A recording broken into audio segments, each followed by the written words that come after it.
Memasuki minggu terakhir pelaksanaan Pesta Kesenian Bali ke-39, omset yang dikumpulkan dari penjualan berbagai produk kerajinan sudah menembus 9 miliar rupiah lebih.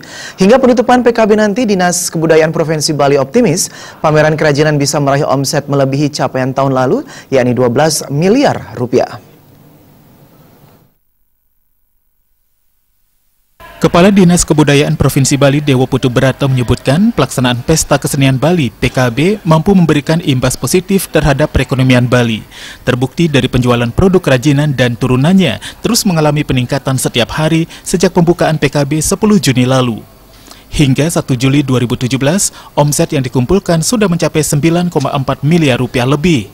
Rinciannya, kelompok tekstil dan turunannya sebesar 1 miliar rupiah, kerajinan kayu 500 juta, logam 3,3 miliar, kulit hewan 43 juta, ate, rotan, bambu, eceng gondok, daun lontar dan lidi 114 juta, kerajinan lainnya 3,7 miliar, serta stan Dekranasda 595 juta rupiah.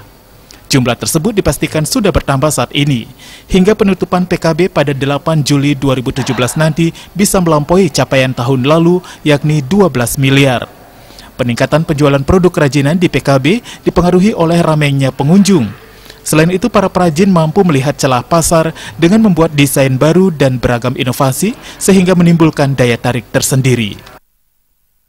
Melihat dari segi kehadiran pengunjung ke Taman Budaya dan melihat dari makin bervariasinya desain dan motif-motif kerajinan yang ditampilkan oleh para pengrajin, baik itu desain kaitannya dengan kerajinan kain, begitu juga dengan kerajinan perak, kita memperkirakan bahwa omset kerajinan pameran untuk tahun ini, PKB 2017 ini, akan bisa melampaui apa yang kita capai di 2016 kemarin.